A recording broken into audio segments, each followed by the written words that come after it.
get away with what they can. But they felt extremely empowered to be accountable. These children also want you to pay attention to them, like I said before. How are you carrying yourself? How are you walking? This girl she was a great runner, but she would always run with her head down. And the teacher looked at her and he said, "I'm going to call you one who walks with head down."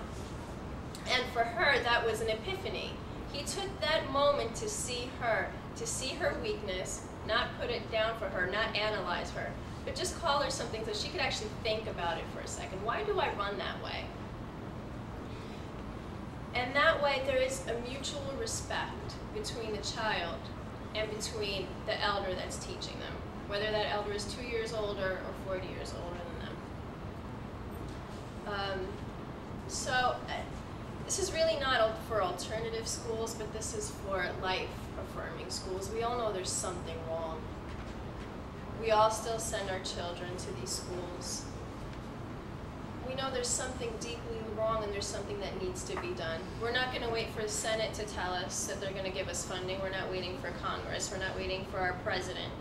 We want to open public schools for these children with these ideas so that they don't have to pay an exorbitant amount of money to go to a Waldorf or a Montessori school.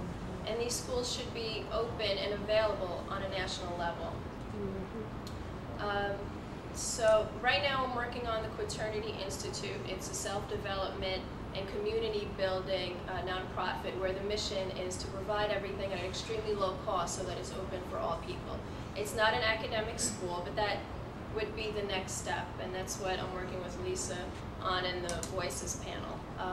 We're having a parent-child retreat coming on June 18th for 3 days, and I have the flyers for that, so I'd like to give it to you guys when we're done with the panel. Thank you again for having me on. Thank you, Gigi. You know, she's so right. What has happened within the school system has become a cartel. We have children who are children. They have energy. And so because the teachers want them to sit down and to be quiet and to do whatever they're told to do, if they don't sit down and be quiet, the child's parents is called in. From there, the child's parents has to take now the child to a physician, where they get a prescription for 30 pills for every day, so they can go to school and just sit there. Meanwhile, the child, the government is paying the school, and when my son was diagnosed, the school would get $12,500 for every child that was diagnosed so they could provide special education. So what does that create? It creates a box. The school, the government, the pharmaceutical, and the doctor. Who's suffering here? The children. The children and the parents. I know today it's hard. There's a lot of stress. We have to work full time. A lot of households have to have 2 incomes. But take the time to be with your children, even if it's just for an hour. Allow your child to tell you what they see. These kids will see fairies and angels and gnomes and leprechauns. There's no telling what they can see because they can see through the veils. And as we, the adults who are awakening, we will be able to see through the veils. In the past few weeks, the rays that are coming down to the planet are beautiful. It is this blue-green and this cold, and if you opened up that sense, you could see it coming right through the clouds. I wanted to just add something to that, the children too. And sure. That's one of the things that I saw over and over and over again through all those years was diet and its effect on all of these conditions. It's unquestionably,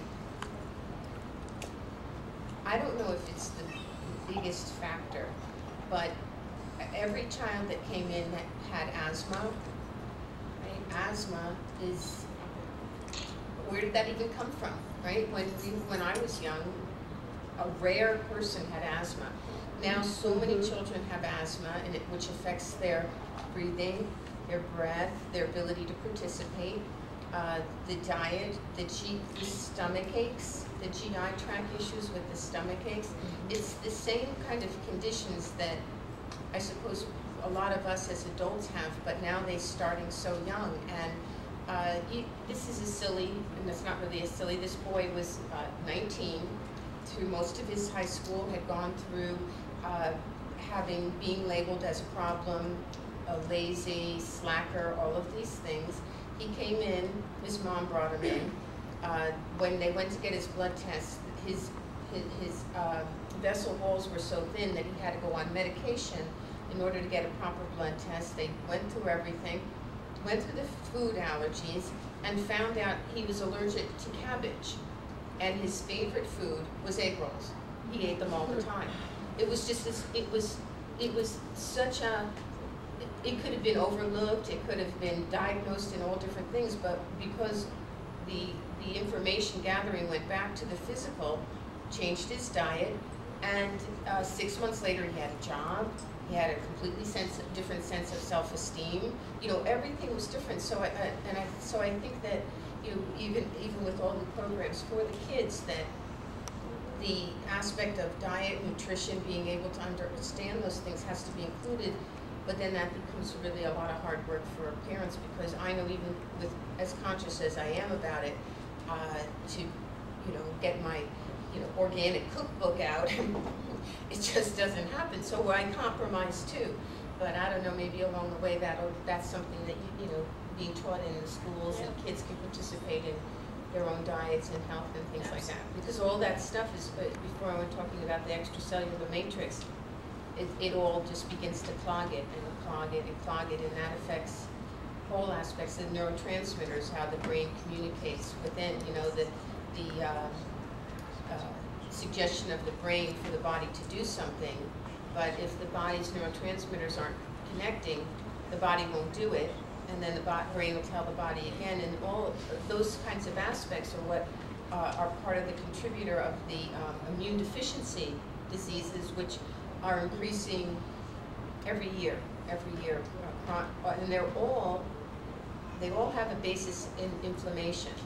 Inflammation, which causes oftentimes the pain or the inability to sleep, or all of those aspects. And if in treating the inflammation, you have to go to the extracellular matrix. That's just where the cause is. So I'm so excited to understand this more, but I see how oftentimes people don't even know that it exists. So anybody that you know that has issues with pain, you know, have them educate themselves about it, because it gives them a way out. It gives them something that they can start to understand and empower themselves to do. And even when you know, that's where your affirmations come in, because, you know, affirm that you have the strength to take a walk. Affirm that you have the courage to believe that you're going to get better. You know, start simple, but don't ignore the physical, because the physical it's the foundation. It's what God gave us as our foundation. So there must be a really strong reason for it. But it also seems to be first in line for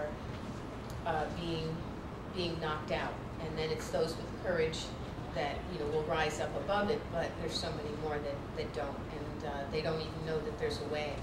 So, sorry. Okay. One of the things that I found is that we're born with our soul, with one personality, and throughout life we have to readjust ourselves in order to fit into the society. So that true person that we are actually light beings, spiritual beings having a physical experience. But we have to create a personality for the world to accept.